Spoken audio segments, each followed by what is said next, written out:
BBs and bullshit. BBs and bullshit.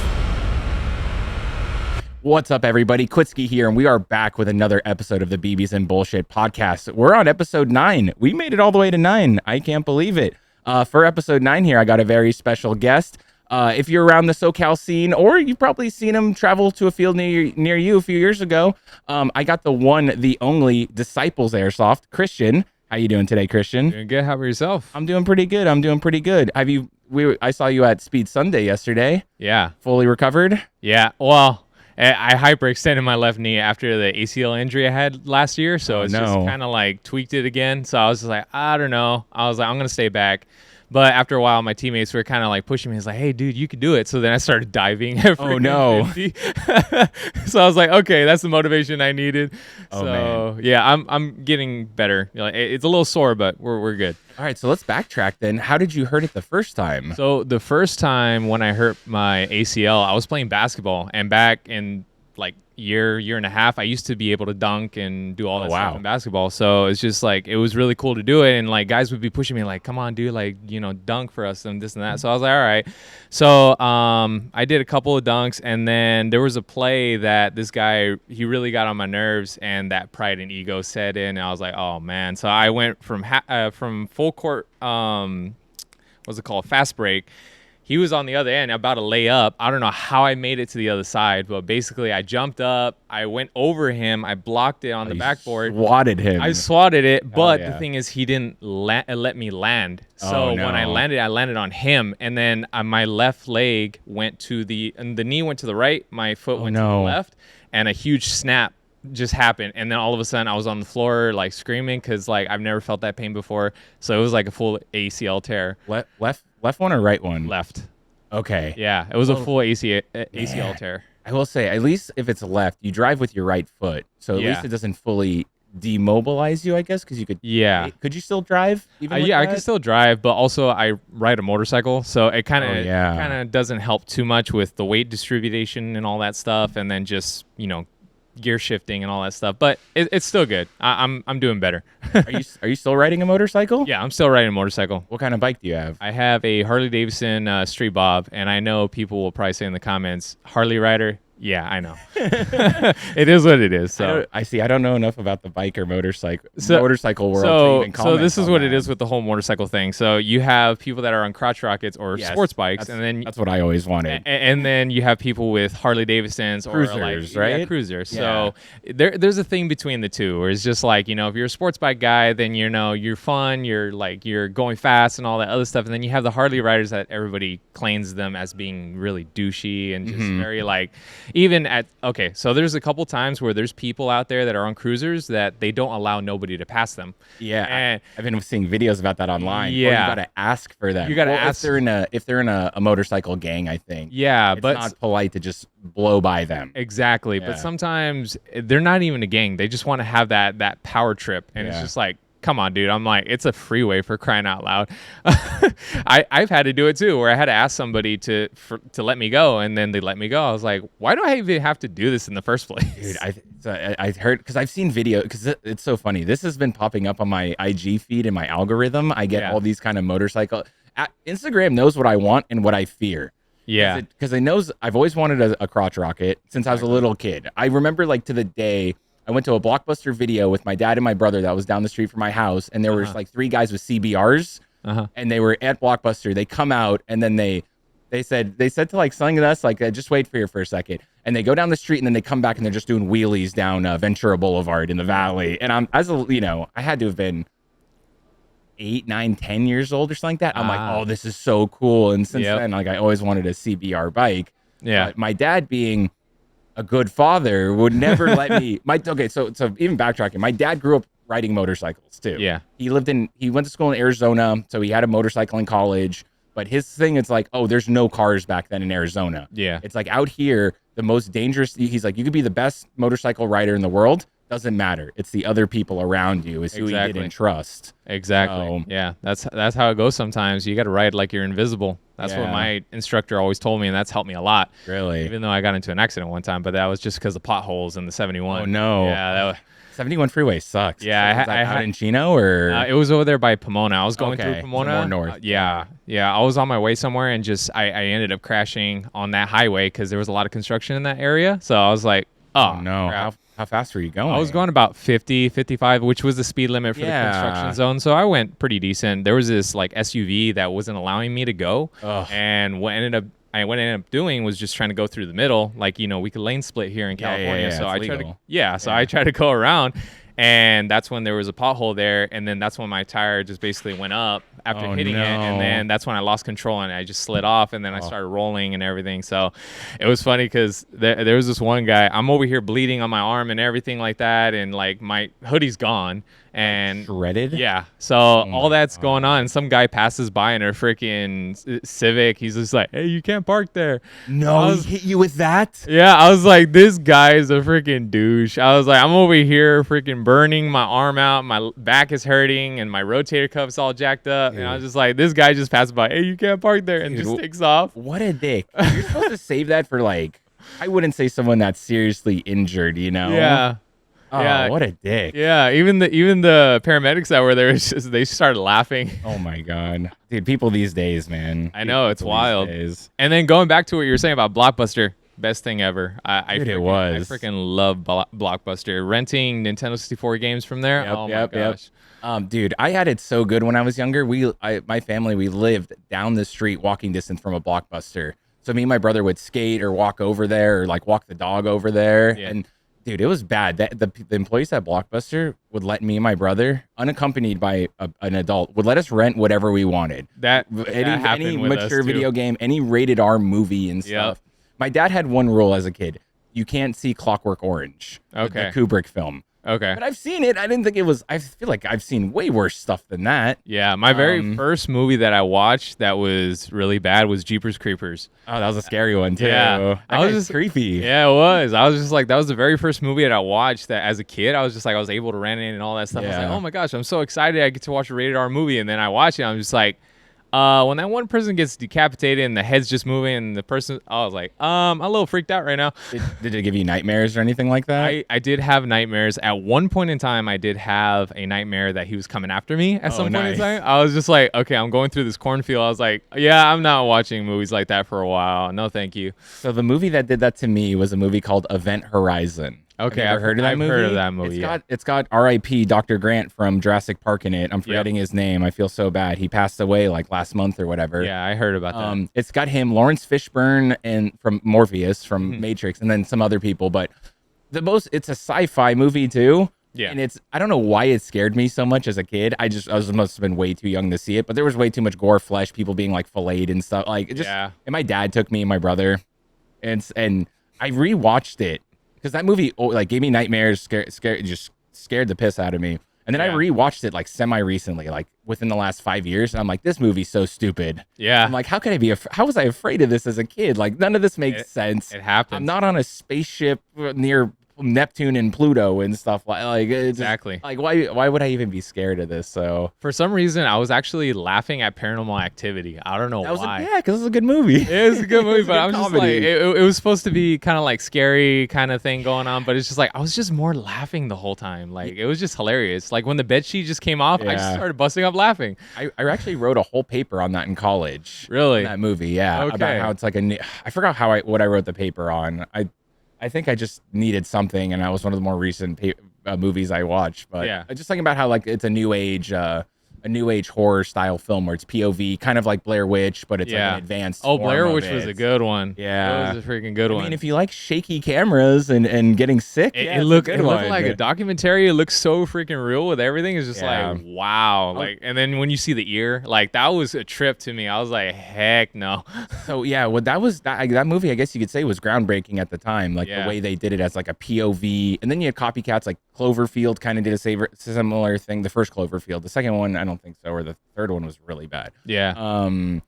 But yeah, are you a big horror movie guy or not really? I just no? seen a lot of them growing up because Yeah. my family was kind of into that stuff. They would watch a lot of horror films, go out to cemeteries and try to talk to the dead. Oh, really? And all that stuff. And yeah, and apparently they were Christian. I was like, that makes sense. Interesting. Anyway, so You know, there might be a connection, maybe. I don't know. I'm not as deep into the religion stuff as you. We'll definitely get to we'll get to talk about Disciples and all the good stuff you're doing with Disciples. But for sure, I didn't get to ask.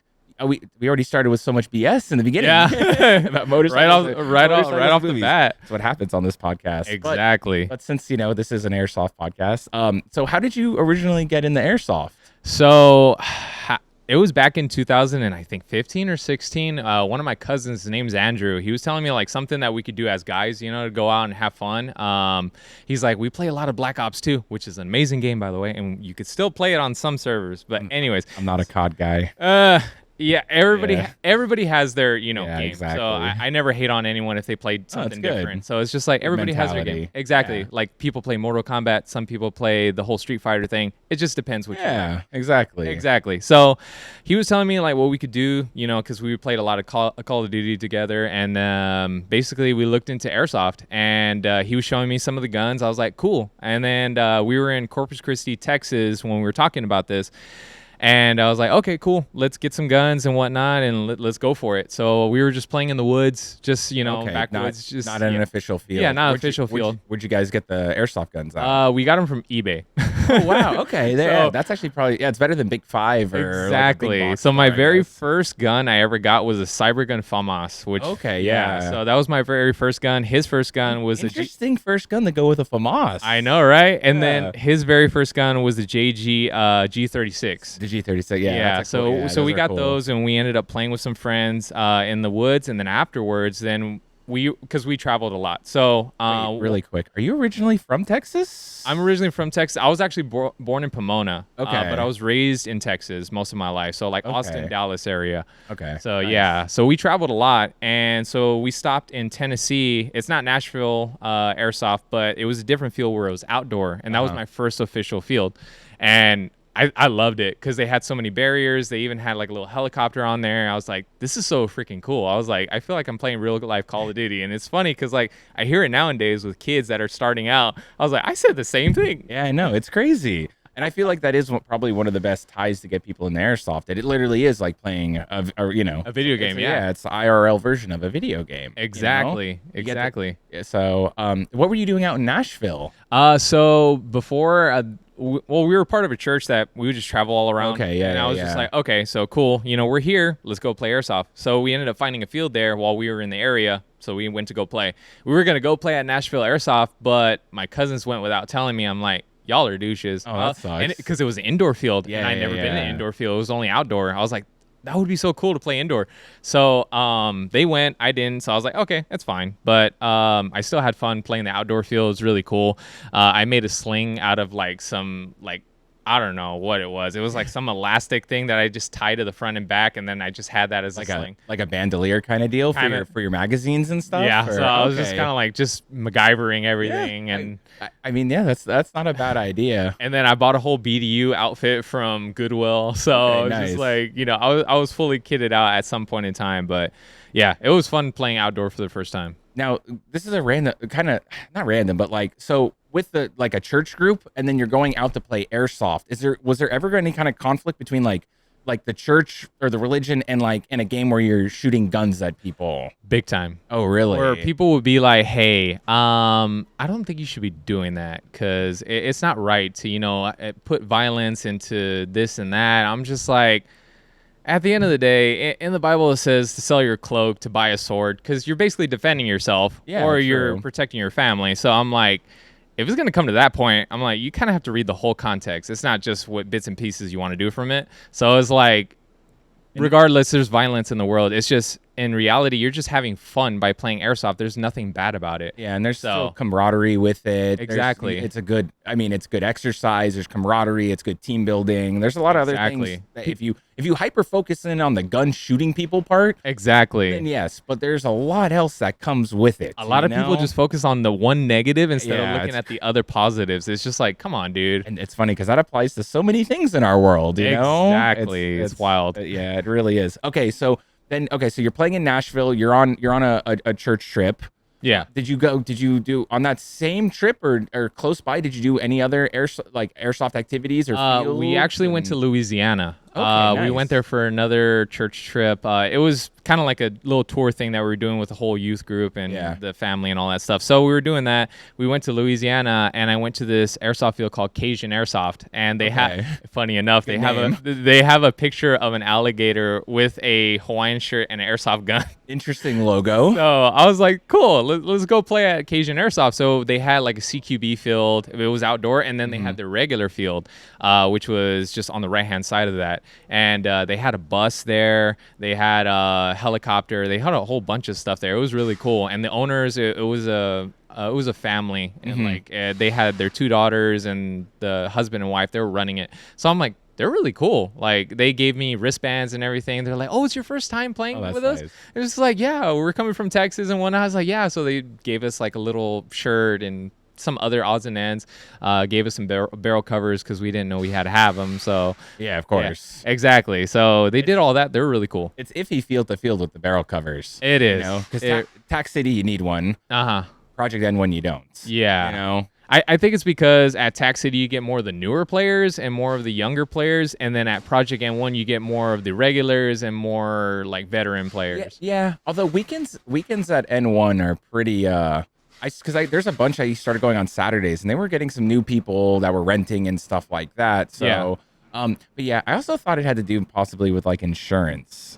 Possibly, like their insurance. I would see that because like written into that as like another safety thing. So it's like to ensure no one's gonna get their eye shot out in staging. Exactly. No, like I completely understand that because I talked to Steve from SS Airsoft over there in Georgia. Yeah. So he talked to me about that stuff. So I was like, I understand now the logistics around the whole insurance and all this other stuff going on. Dude. It's wild. It's arm and a leg. That's why he had to shut down his field because like he wasn't making that much. Well, I know insurance, and I know they tried raising his rent on him like something insane. Yeah, he didn't want to cooperate with that. He's like, it's not worth it. I'm just gonna do a store. So I'm like, okay, might as well. Yeah, and I only went out to SS like one time. Yeah. I went out. Did I go twice? I think I went once. Okay. Yeah, it was a cool field. It really was. Yeah, the decorations were really nice inside. The speed field was tiny. Yeah, it was super tiny. The speed field's nothing to write home about. Yeah, I wasn't a fan. I was getting blasted because I had no room to stand there. Exactly. And it was super tight. But the actual pub field decorated really cool. Like the theme of it, it seemed like it flowed and played well. Yes, it did very well. I went out there with Valiant. We had a pretty good time for one of their anniversary games out there. But yeah, I think that the following year is when he shut down, so I didn't get I haven't been back to Atlanta in a minute. When was the last time you were at SS Airsoft? Last time I was there, I think it was about 6 years ago. Okay, so that's a while. Yeah, it's been a while, but yeah, it was really cool field. Will you say 6 years ago though, pre-COVID or during COVID? That was pre-COVID. Pre-COVID, yeah. Isn't that crazy? 6 years ago is when that whole mess started. I know. I was like, what? That's not 10 years ago. That's just 6. Like, 6. What? It's okay. You think it feels longer ago? Yeah, I guess. Do I think it feels longer ago or yesterday? I don't know. I guess to me it feels closer. Yeah. 6 years, I guess, feels kind of far that we had to deal with all the hoopla and stuff that came with that. Exactly. Although to me, it didn't even feel like it because here at HK, we started making PPE masks day 3 of COVID. I was home for 3 days, and then they're like, oh, we're making masks. You're essential now. Come back to work. So that's crazy. I didn't get, the COVID-cation, or the work from home. Like my brother's company went remote, and they never went back to remote. Yeah. So he moved across the other side of the country since he doesn't. Some of my friends just filed for unemployment, and I was like, y'all are weird. I was like, I guess y'all don't want to work. It was a tough time out then. I could also see people were kind of scared to work. Some people were like really frightened about it. They didn't, No, my friends were lazy. They were lazy? I will put it out there. I was just like, call them out. Look in the camera, call them out. I'm not gonna say the name, but y'all know who you are. I'm just saying. I was just like, he's like, and we were going to TAC, and he's just like, I'm making more money unemployed than what I would be employed. I was like, bro, what is wrong with you? I was like, yeah, that's playing the system though. Unfortunately, I know. It's just like, it sucks. The system's that broken. Yeah.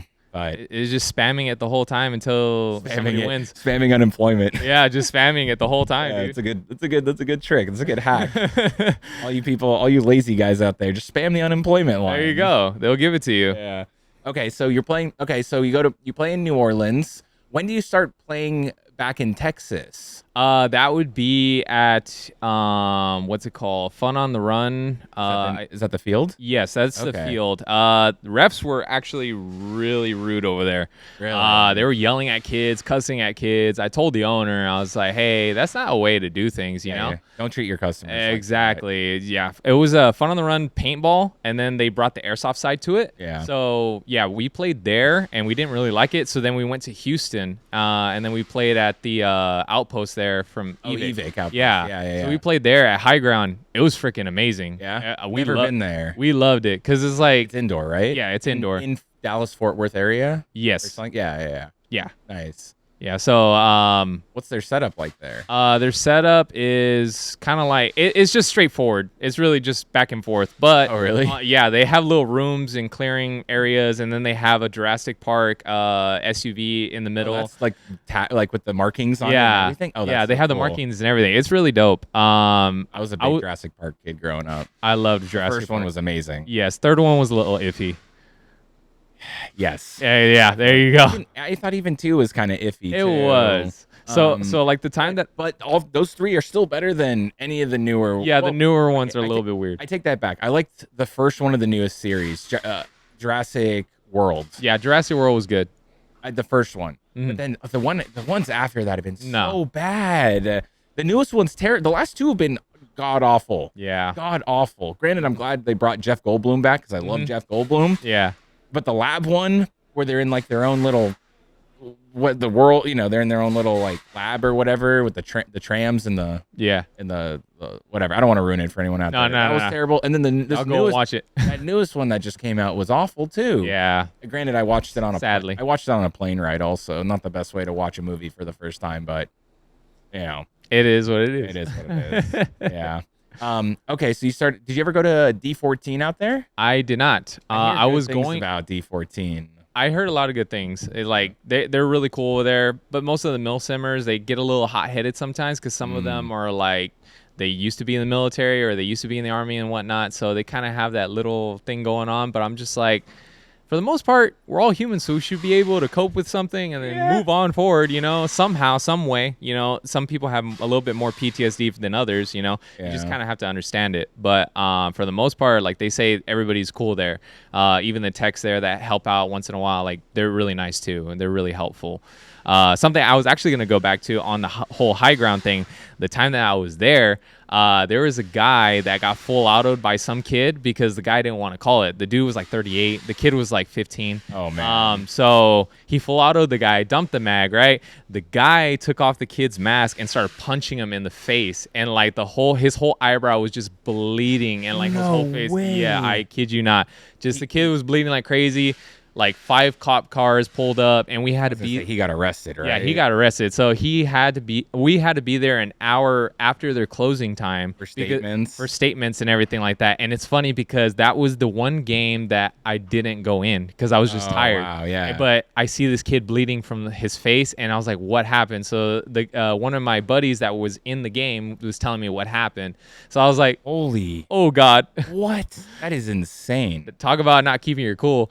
Yeah. Especially to beat up on a little kid like that. I know. The dude was 38 and the kid was 15. It's like, yeah, you're definitely going to jail, buddy. Just take the dump like a man, dude. Yeah. I was just like, what is going on? Holy crap. Yeah. So I just wanted to backtrack to that really quick. So it's just like, wild. Yeah, that was wild. But yeah, going back to D14, I heard a lot of good things about it. I still want to go. I actually have a buddy out there named Ryan. He lives close by Temple Airsoft over there near Austin and Round Rock. So I might actually go out there like in the next few months, maybe next year. So I would wait till maybe summer's over there. Yeah. It's hot in Texas in the summer. Yeah. Especially with the humidity and all that stuff. It's like you take a shower, you go outside, it's like, crap, I got to do it again. Why even shower? You know? No, I'm kidding. I don't know about that. PSA, make sure you shower after all your airsoft adventures. We don't want those smelly people. Yeah. But I was out there in San Antonio for like Awaken. That's like an indoor out there. Yeah. And I went out there when Roy was doing the SpeedQBs, and that's an indoor warehouse. Yeah. Dude, it was so hot. Yeah.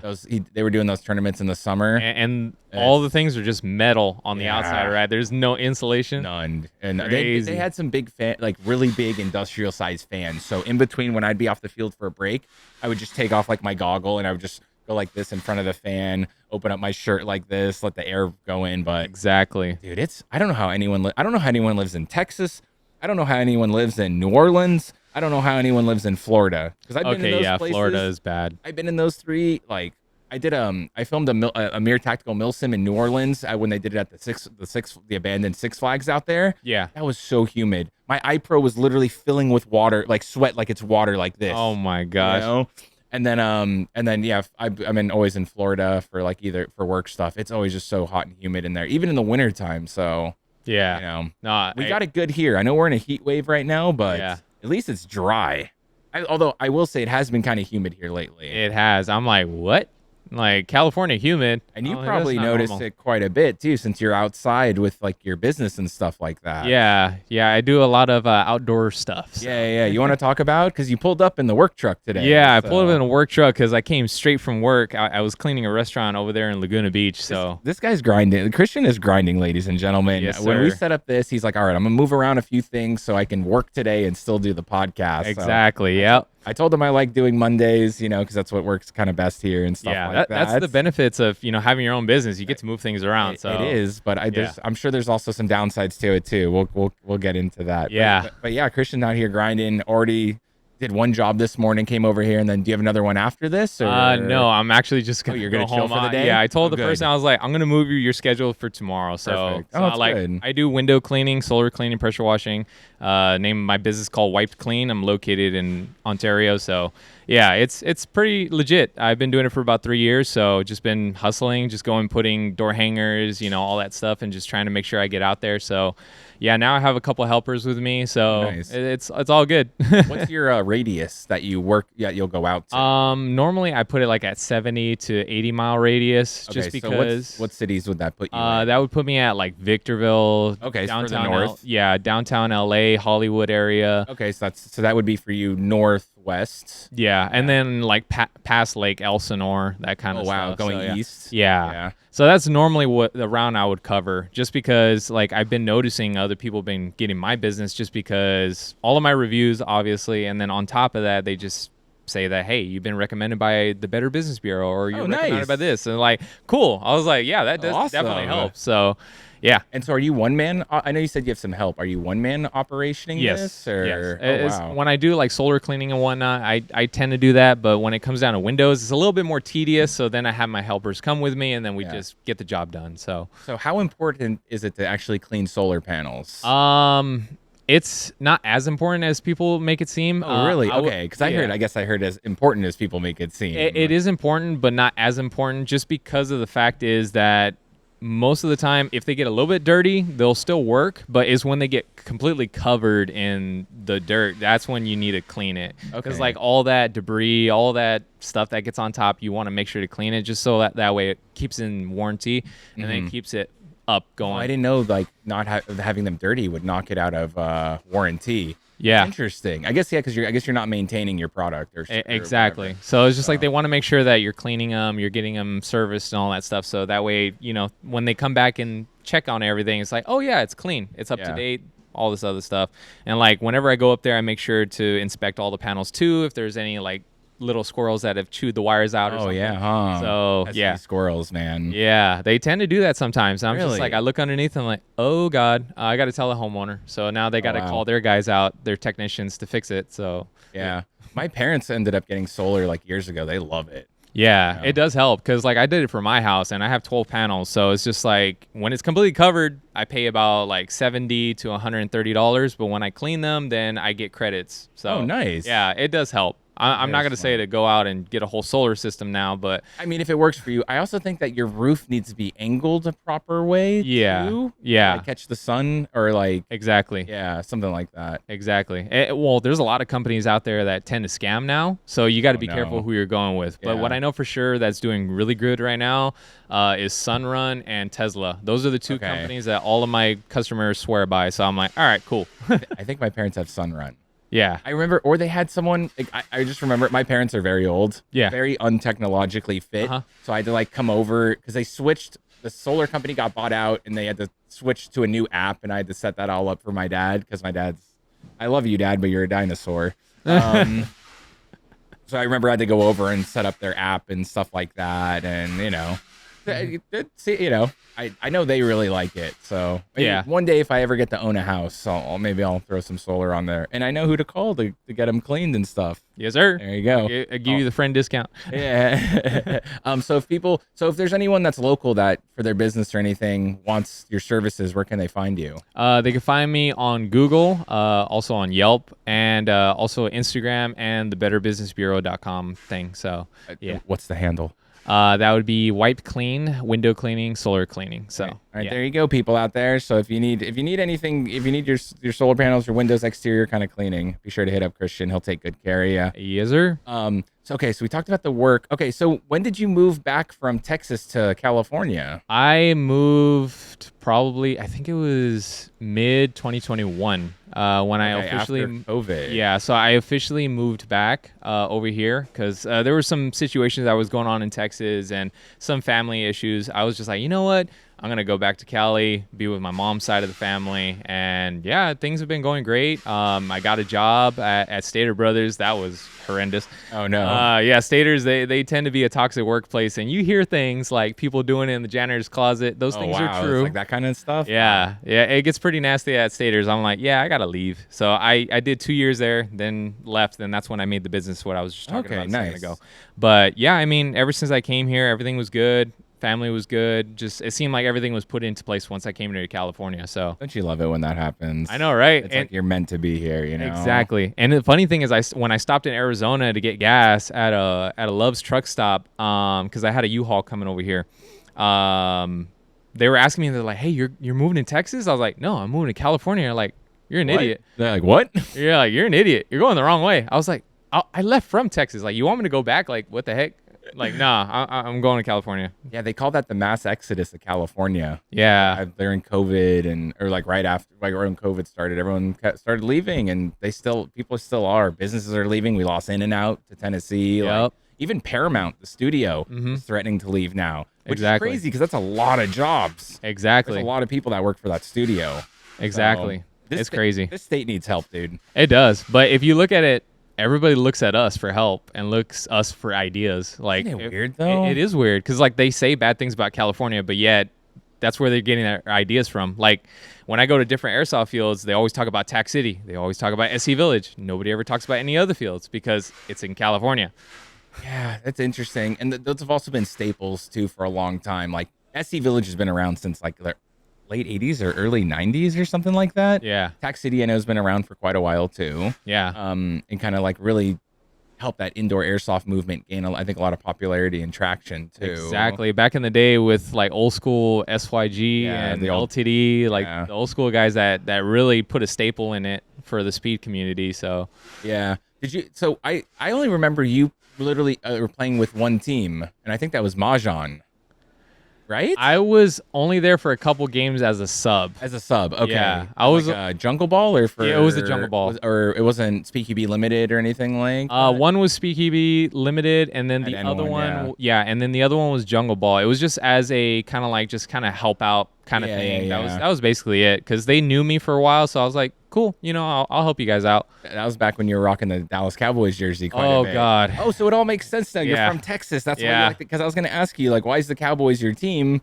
Usually people in California, they're like Raider fans or San Fran, I guess. Yeah. LA never really, or at least here in LA, we never really. I mean, we had the Rams a long time ago, and now they're back.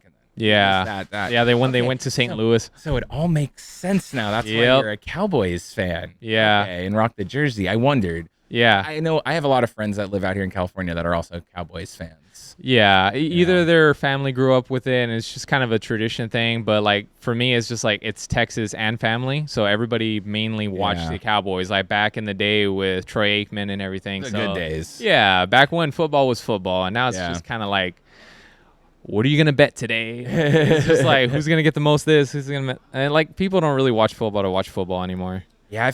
I've really fallen out of pro sports, but I think that's just because I involve myself with so much airsoft stuff. Like, true, we're at the field so much on Sundays now. You know, that's the big football day. Granted, we're not there all day. We could probably catch the afternoon games and stuff like that. But. Exactly. I think people are more focused on betting now in sports than anything else, than actually focusing on the game. Because it's like it's wild where I see people just like on their phones while I'm at a game, like not too long ago, I went to LA Sparks games, and everybody was on their phones basically recording people or looking at their bet charts or whatever. Wild. I'm like, y'all are not even enjoying the game. Like, given though, I mean, it is women's sports and you won't see dunks and whatnot, but still, like, it's a game that they love and they're playing. And and they're passionate about and stuff like that. Exactly. I think the counter argument is people think, oh, it's always more exciting when there's money on it, you know? Yeah, that's what I'm saying. Like, is the line. I'm not a big sports bettor guy, you know, never really have been. Except when I played basketball against people, like I would bet a couple times. Oh, and that I know that's gonna come back at me. He's like, "Oh, you're Christian, you can't bet." I was just like,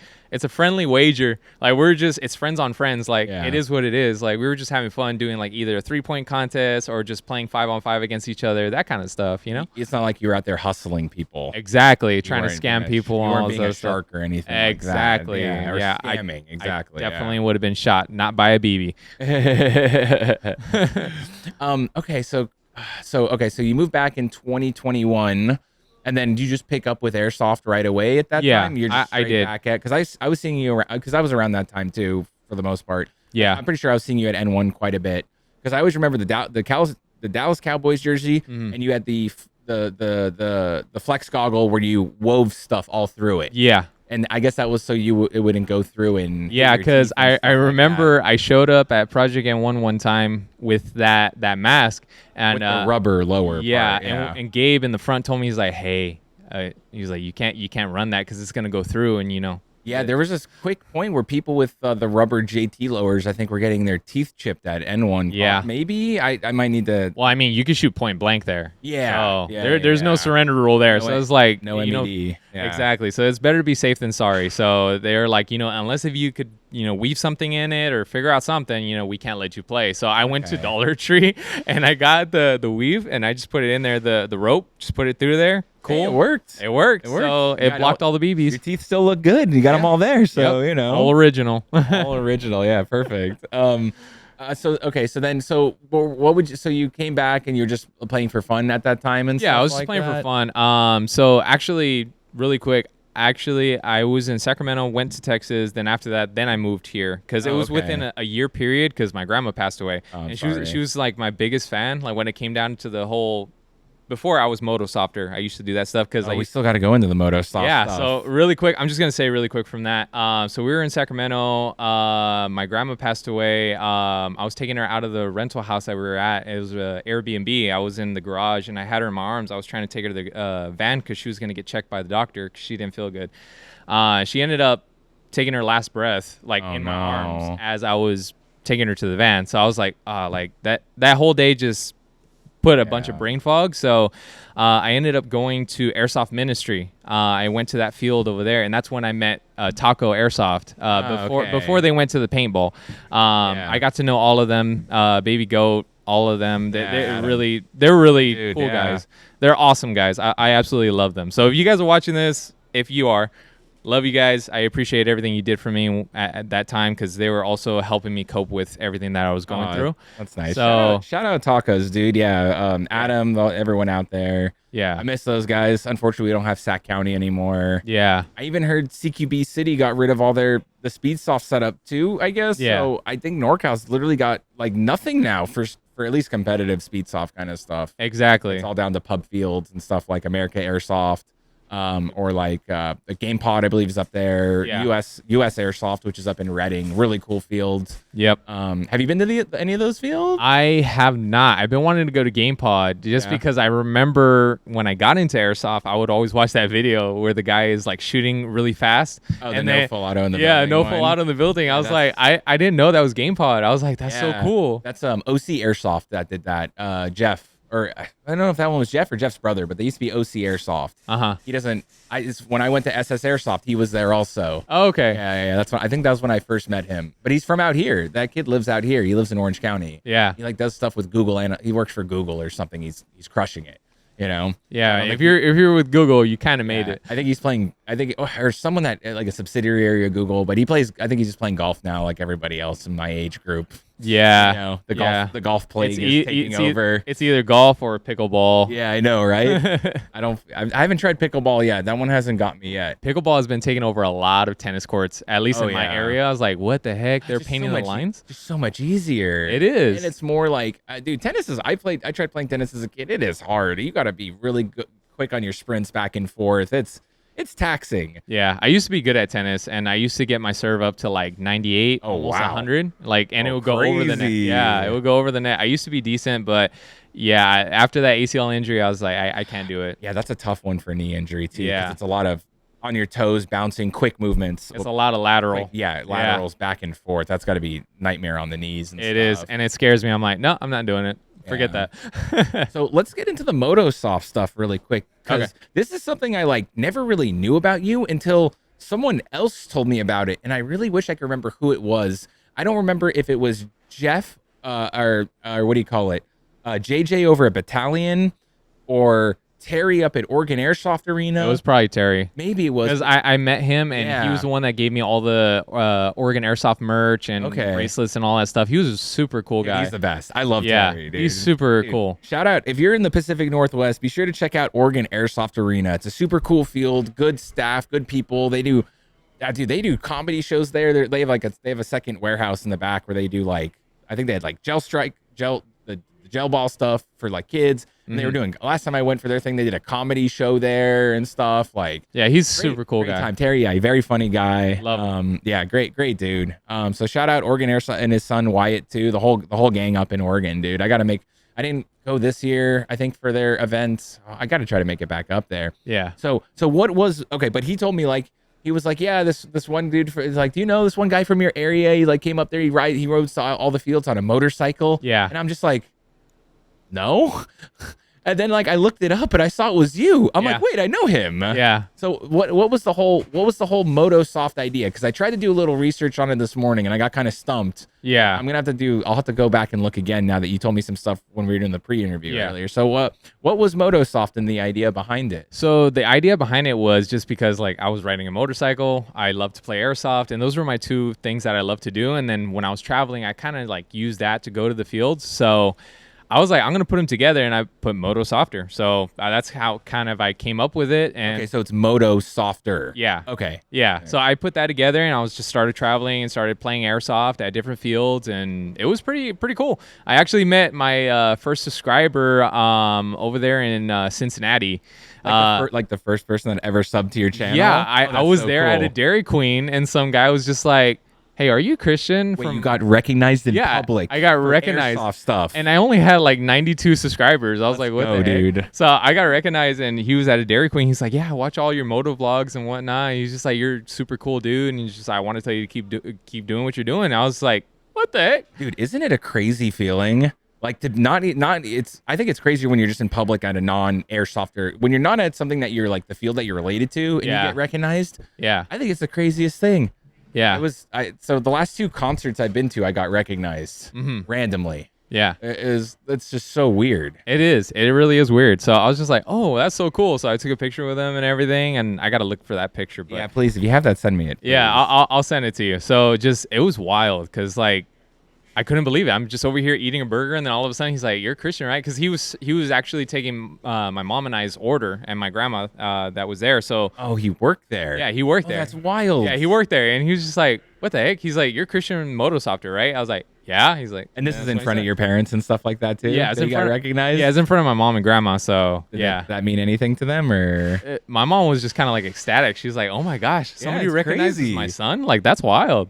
That is, dude. I think that's nuts. That's it is. Crazy. At 92 subscribers, that was wild to me. I was like, I can't believe that. It was your first subscriber. It was my first subscriber. The true OG, the number one. Exactly. Yeah. Yeah. Okay. So then how did that whole work? How'd the whole Moto Softer thing work?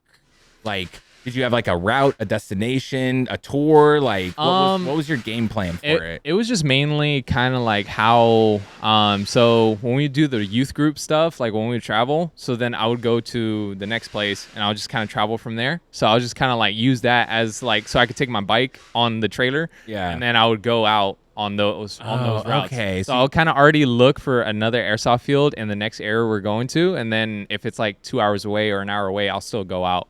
So I would just ride out there with the luggage just strapped on the back of my bike. Wow. What kind of airsoft gun were you using at the time?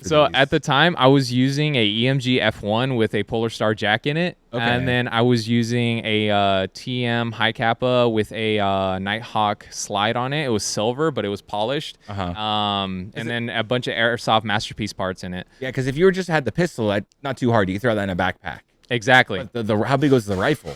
It was a decent size. Yeah. It was a decent size rifle. So you're just cruising around with a rifle bag strapped to your motorcycle? No, it was actual luggage. And like I said, I strapped it down to the sides. So yeah, I strapped a hard case. Yeah, exactly. Okay, yeah. So I strapped it down to the side, and there was a couple times where I was like, you know what?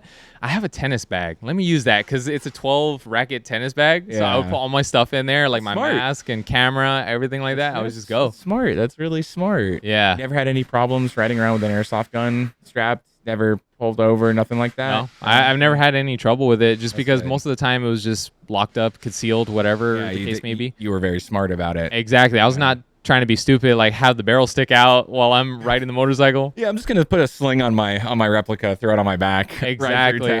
No, thank you. I was like, I've gotten pulled over for stupid stuff before. I was like, I can only imagine if they see a barrel. Like, no, thank you. Sticking out of a bag or something like that. Exactly. Out of like a backpack. Oh, maybe. So, okay. So, what were some of the fields that you went to? So, from the ones I remember, because this was quite a bit ago. 10 years ago or so? Yeah, it was. That's a decade ago. Yeah, so from what I remember, of course, SS Airsoft, Strike Force, also Miami Airsoft. Oh, okay. I've always wanted to go there. That looks like a cool indoor field. Yeah, and also... Where was the other one? Okay, Fun on the Run. Did you do Battalion in Jacksonville? That's another indoor. It's a big indoor. I didn't. Okay. I didn't actually do that one.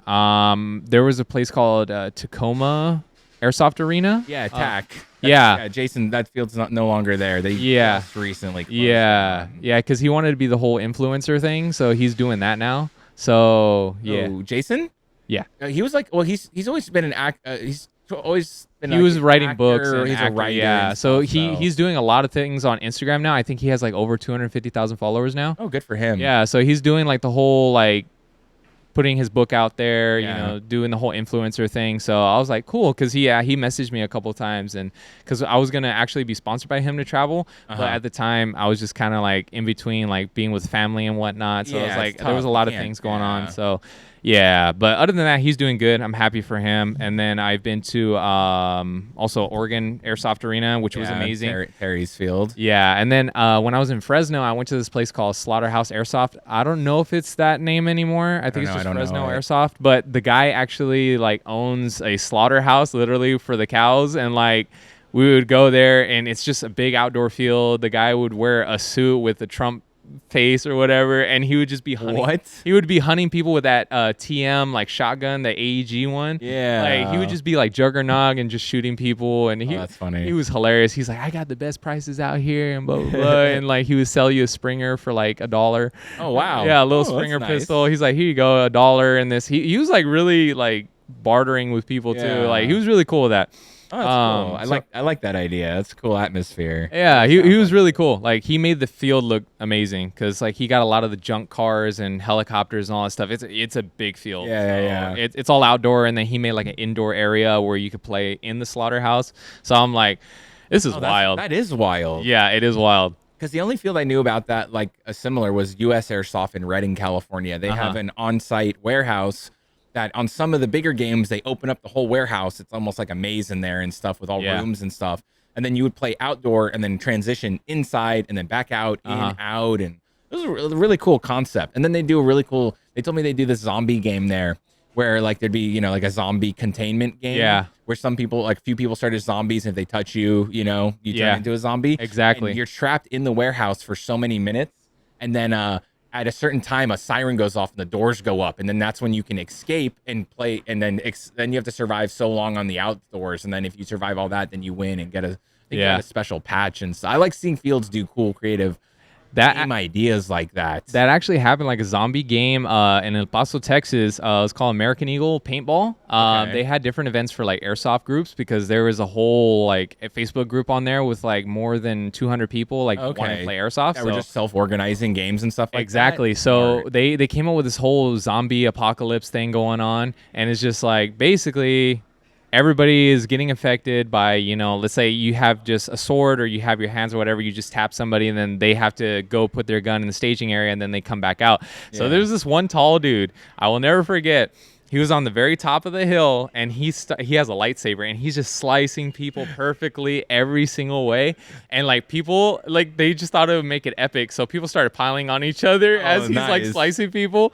And then one of the guys is just like, "Hey, he has a bad knee. Go for his knee." So they got him in the back of the knee, somebody like karate chop him, and then he fell, and then everybody went on it, and then he started screaming and all that stuff. It was great. Nothing like some good RP, dude. Exactly. When everyone's in on it and having a good time, you know. Exactly. It was amazing. It was a cool moment because I was just there in the bottom, like just watching him just do that. I was like, wow, bro, this guy is so good with a lightsaber. It's almost like a movie. Exactly. Find George Lucas. Find this guy. Cast him in the next Star Wars. Exactly. You can't do any worse, man. It can only go up from here. Exactly. So there was that going on, and I went to another field called Airsoft Revolution 15. Small place, but it cool. is a small place. They have a good little community down there. They do. That's where I first met the Speedsoft teams, Rush and Void. I think that's the first iteration of Void, because I think the team changed a bunch since I first saw them. I started playing at Awaken, because then Awaken opened up in San Antonio too. Yeah. I felt really bad for Psycho when Awaken opened up. Yeah. You know, because it's like it's one city with two. I guess it's like, but LA's different. We have TAC and N1 and Adrenaline and what's the other one out there in off in Ontario? Battle Lab. Battle Lab. Yeah. So we have those 4 indoors. Is that all we have in LA ish? I guess Battle Lab's not even LA. But I felt bad for Psycho because it's like, you know, hopefully, you know, there's enough people playing that want to play indoor airsoft in San Antonio, so both places can stay in business. You know? Exactly. And that is one of the rough and tough things of this industry. All right, so let's jump into Disciples then. All right, like what you got on your shirt and on the hat. You're repping hard. Yes, sir. You got the thread machine now too. Yep. You're making patches. You've handed me some stuff before. I appreciate it. Yeah, most definitely. So what is Disciples and how did you start it? Because I'm seeing a lot of people rocking some Disciples stuff now. Yeah, so basically what I wanted to achieve with Disciples is, of course, helping people in the community and bringing more of a positive mindset to airsoft, and also bring faith into it, but not like too strong where it like feels forceful, but it's like, hey, bro, like if you ask me these questions, like I'll be able to answer you. But it's like, for the most part, we want to help people, bring a community together where they'll help the newer player or like do something for the community. It's just in general to be better spirited and just help people in general. So that's why I came up with Disciples Airsoft. So, and honestly, dude, I think you've been crushing it with this. So just for some info for the people out there, Christian's been giving away a bunch of like HK Army product to people. I do not give him this product for free. He's coming in here with his hard-earned money to buy stuff to give away to people, dude. Yeah. And I think that's just very like admirable. Is that the right word? Admirable? Honorable? Admirable? It's like it's a great thing. I'll say it in the easiest terms. I think that's a really great thing because I see some of the kids and you're always like, you know, you do the photos, you tag us and stuff like that. And I don't know. Explain what's the process behind that? Like, well, I mean, what was your thinking behind that? So, because it's not cheap. It's not. You know? It's really not. But for the most part, it's just like, I think in my sense is because when I was a kid, I didn't really have anything growing up. So it was either you have something for a couple years or you have nothing at all. So you kind of have to pick your poison. So it was like, you know, if I had a pair of shoes, I had to get a size up so that way I could grow into them. So it's like, I see kids nowadays that want to get into airsoft, or somebody that looks at these players that they're like so professional or so like godlike. It's just like, dude, they want to be around you. They want to get into this game. Like they want to do these things, but sometimes teams and other players need to get it through their head that these kids look up to them. So it's like you have to be a better representation of that. And it's like helping the community. You're basically putting a smile on their face and they feel like there's hope in this sport that they could play and be confident like, hey, I could do this. I could do that. So it's just like giving the gear to these kids and these guys that don't necessarily have the gear. It puts a smile on their face. It puts a little bit of hope into them. It's like, hey, this community actually cares, you know? Yeah. It's just like you could play aggressive. You could play competition. You could do whatever you want. But at the end of the day, as long as there's sportsmanship and respect for one another, that's what, matters.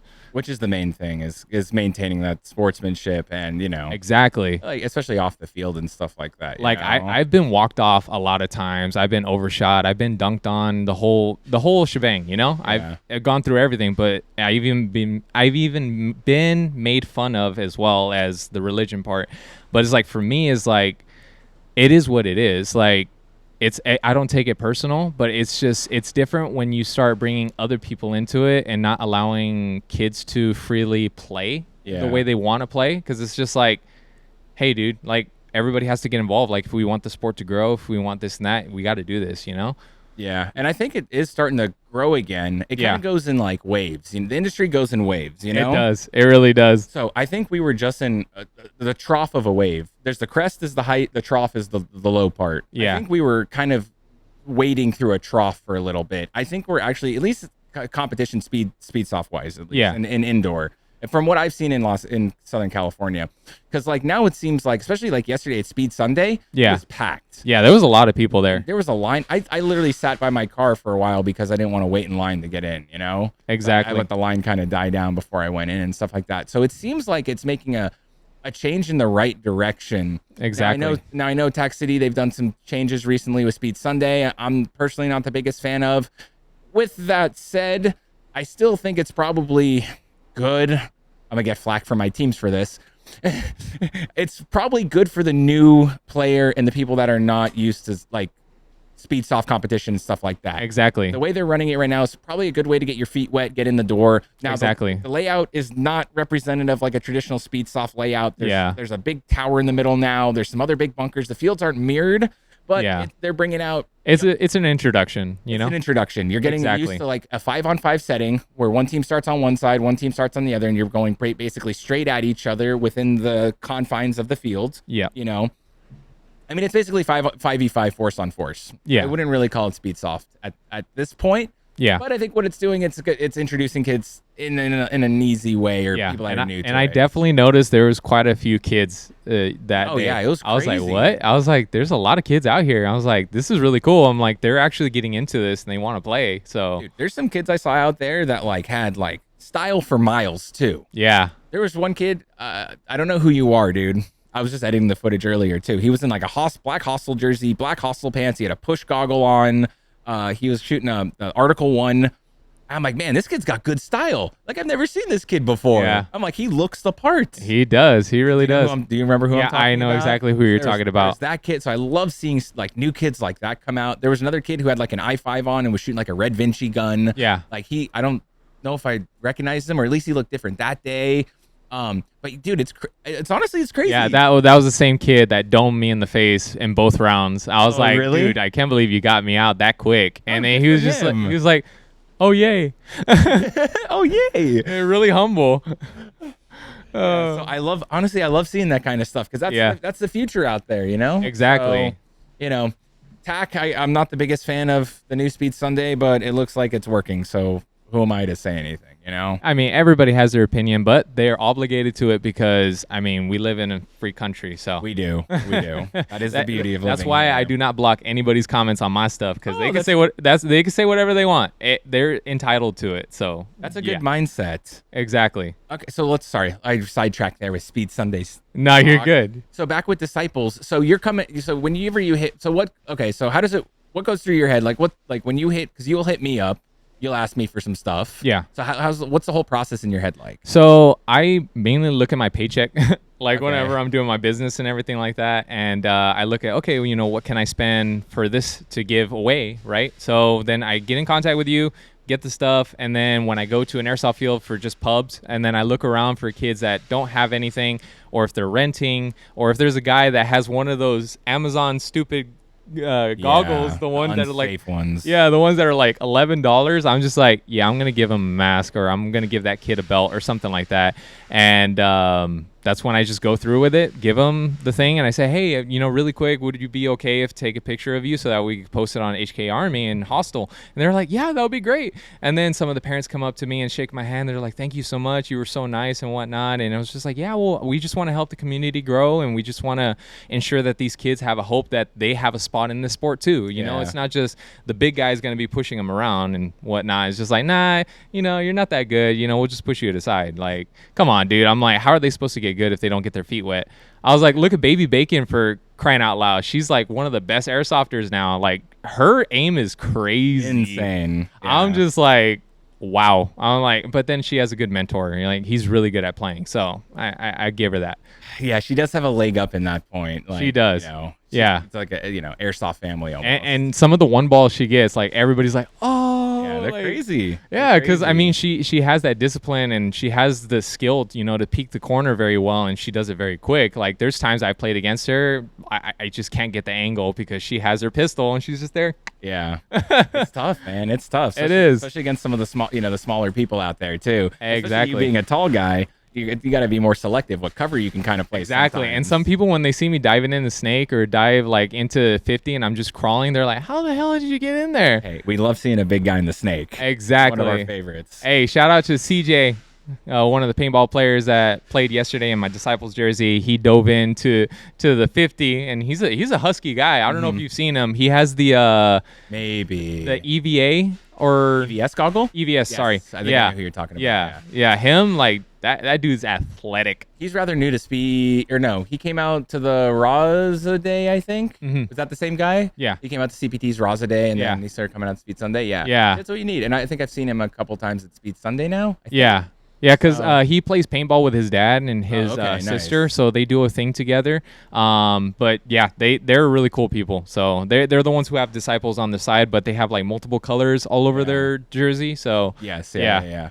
So back on Disciples real quick. How do you know how many people you've blessed so far with gear? I honestly don't know, but if I had to think, it's probably like over 25 people now. And some of them I didn't even take a picture because I was just like, they're more of the shy people, so I just gave it to them. So it was probably over like 25 people. So like mask, belts, gear, that kind of stuff. Yeah. So that's why we'll throw up some of the photos right here and stuff like that while we keep yapping.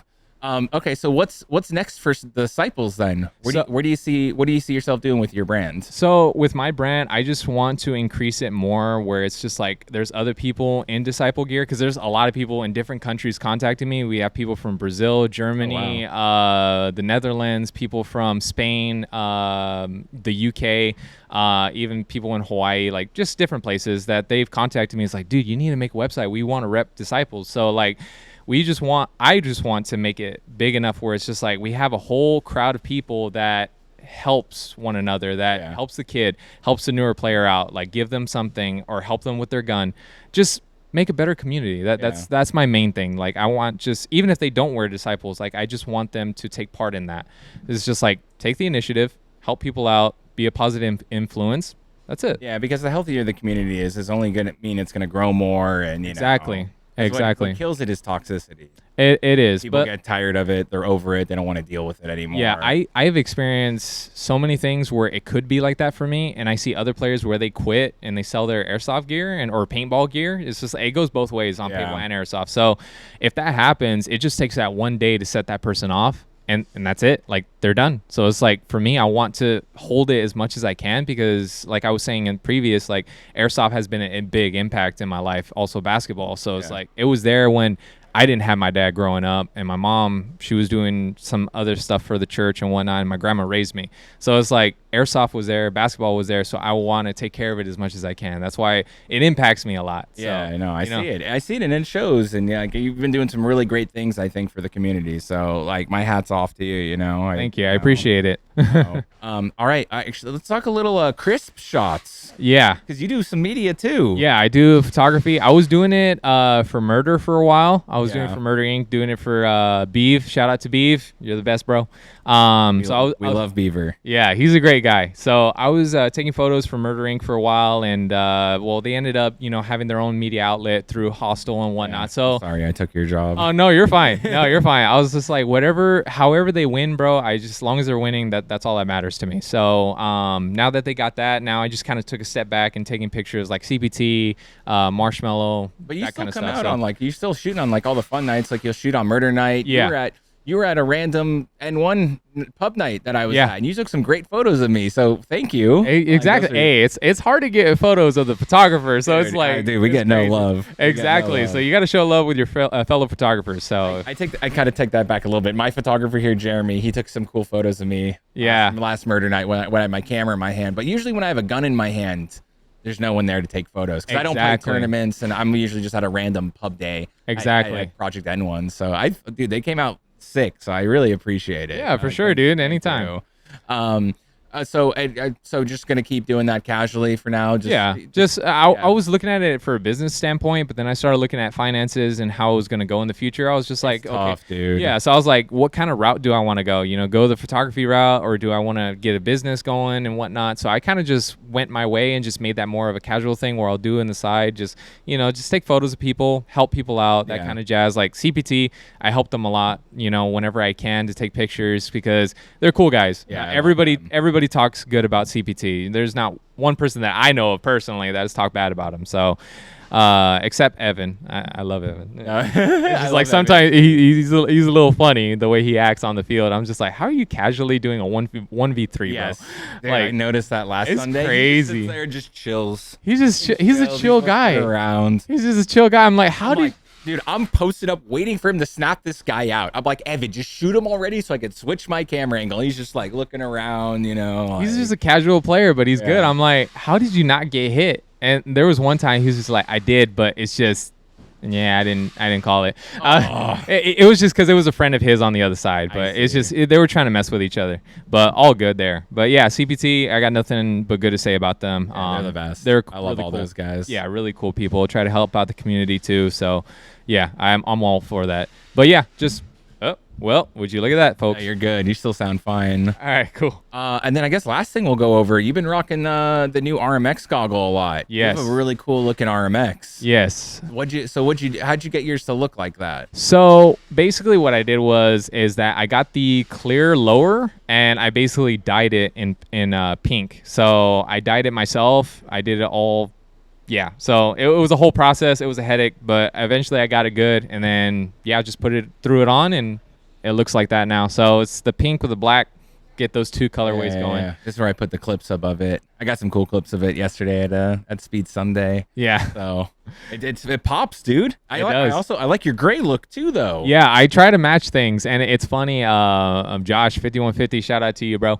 He always tells me, he's like, you always got to match. And I was just like, bro, I used to be broke. I couldn't do anything. I was wearing Nike with Adidas and Under Armour. I was like, if I can match, I'm gonna match. Dude, it's all the hard work paying off. And exactly, dude. Now you get to sport it like how you want it. And exactly. Like that adult money buys you your childish things, man. Yes. Yes, the adult money buys childish things. I like that. Yeah. I'm definitely a victim of that. Yeah. All the stupid stuff I buy. Yeah. Once you see that credit card debt go up, it's just like, I think I need to pay that. Oh, I'm good. I pay off my credit card every 2 days. I'm good about that. I'm on it. I check it like constantly. You put your 4 payments through PayPal on your credit card, and that's when you're truly but you're broke, but you're not broke. Yeah, that's the cycle. That's the cycle. You got to make a payment for your payment. Yeah. Is there anything we didn't touch on that you wanted to talk about before we wrap up? Any last things out there for the people? I just want the community to grow in a positive way, and I just want people to get helped, especially in the beginner level. We want people to be involved. We want more teams to come out. We want more things to happen, like event-wise, because Airsoft got dry for a while. So it's just we want people to be involved. We want events to start. We want people to get into it because it is a cool community. It's just you have your 1 or 2 or 3 people that kind of ruin it for everyone else, or you have a certain team that is doing something that the beginners don't like at all. And it's just kind of like, do I really want to do this? Do I want to be involved in that? Yeah, we kind of got to like find a way, like at least on the like the pub kind of scrim days where new people line up against new people, teams line up against teams. Yeah. You know? I just feel like that'd make the most sense. Yeah, if we could figure out something out like that, that would be great. But other than that, just wanted to, be more of a positive area where we can play competitively, but still respect each other, have sportsmanship, that kind of situation. But very last thing, I just want to send a shout out to all the people, just really quick, just the people that I'm really cool with, or just people that are great in general. So Gabe and 5150 from Project N1, Beeve, Doug, Baby Bacon, and Prometheus from Murder Inc. CPT would be Rex, Spitz, and Evan. Evan, you're great. And then also Vargas. I love that guy. He gets picked on a lot, but that guy is so nice. Very cool guy. I'm a big Vargas fan myself. Yeah, I'm a big fan too. There's nothing more I want to see than Vargas getting a snake and shoot a bunch of people. Bro, that's freaking amazing. I want to see that every time. And I've seen him since day one when he started going in a snake. So it's a big difference. So shout out to Vargas. Yeah, you're great, shout out bro. Vargas. We love you. And then Marshmallow Hunters, I'm getting a little bit closer to them. They're pretty chill. And then Danny, Eric from RPS. RPS, shout out RPS. Yeah, always holding it down. Exactly, they're going everywhere. They do. I tell them by car or their truck. Sorry. Yeah, they got a new truck now for their trailer. Yeah, they're all over. Yeah, I also look at their Instagram and they're like in the middle of nowhere in the country at some Milsim event. I'm like, what? Exactly. They're putting in that work, that footwork, bro. Danny, I just saw you like a couple days ago. What are you doing out in North Dakota now? Exactly. And then from Tax City would be Shorty and EXO. Those guys are great. EXO wears my jersey, so he's really cool. I feel like I don't know anyone at Tax City anymore. Yeah. I don't know any of the management now. It's just, I just go there a couple times for pubs, so that's why I kind of know them. And then last but certainly not least, drum roll please. No.